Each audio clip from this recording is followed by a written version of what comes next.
Assalamualaikum warahmatullahi wabarakatuh. Saya Dudita Admirawati akan menjelaskan materi tentang manfaat ilmu tasawuf dalam kehidupan.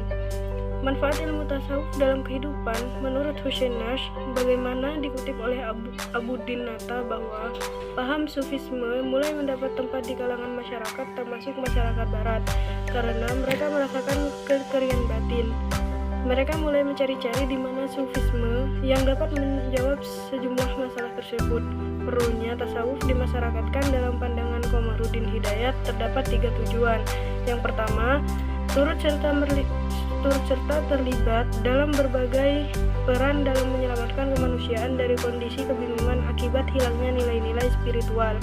Yang kedua, mengenalkan literatur atau pemahaman tentang aspek esoteris atau kebatinan Islam, baik terhadap masyarakat Islam yang mulai melupakan maupun di kalangan masyarakat non-Islam. Yang ketiga, untuk memberikan penegasan kembali bahwa sesungguhnya aspek esoteris Islam yakni sufisme adalah jantung ajaran Islam, sehingga bila wilayah ini kering dan tidak berdenyut, maka keringlah aspek-aspek lain dalam ajaran Islam. Tasawuf merupakan aspek ajaran Islam yang mewariskan etika kehidupan sederhana, zuhud, tawakal, kerendahan hati, nilai-nilai kesabaran, dan semacamnya. Sedangkan dunia modern lebih banyak dimuati pemujaan materi, persaingan keras disertai intrik dan tipu daya, keserakahan, saling menjegal antar sesama, tidak mengenal halal haram, dan sebagainya. Ternyata efek kehidupan dunia modern yang mengarah pada dunia glamor ini tidak menenangkan batin, sehingga tren kembali kepada agama nampaknya lebih berorientasi spiritualisme. Nampaknya dunia sekarang sepakat bahwa sains harus dilandasi etika. Namun karena etika pun akarnya memikirkan filsafat, maka masalah etika pun masih mengandung masalah. Untuk itu yang diperlukan adalah akhlak yang bersumber pada Al-Quran dan Al-Hadis. Oleh sebab itu, tasawuf menjadi pilihan karena bentuk kebajikan spiritual dalam tasawuf telah dikemas dengan filsafat pemikiran, ilmu pengetahuan dan disiplin kerohanian tertentu berdasarkan ajaran Islam. Nilai-nilai spiritual yang digali dari sumber formal seperti Al-Quran, Al-Hadis, dan dari pengalaman keagamaan atau mistik telah dikembangkan para sufi sebelumnya. Dunia sekarang mendambakan kedamaian hidup, bukan saja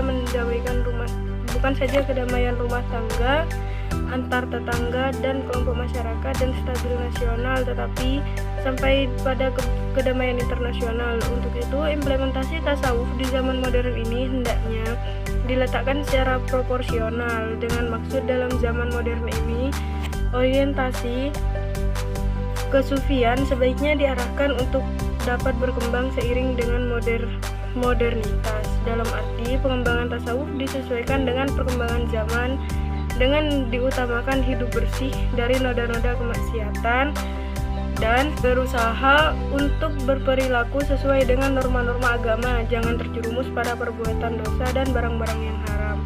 Oleh karena itu, yang perlu diperhatikan ialah dapat mengamalkan secara aplikatif nilai-nilai spiritual di tengah dinamika modernitas kehidupan manusia. Dalam hal ini, kesufian tidak mutlak disosialisasikan dengan penyendirian dan pertapaan untuk menyatu dengan Tuhan, tetapi penyucian diri bagi setiap orang yang terlibat dalam dunia modern.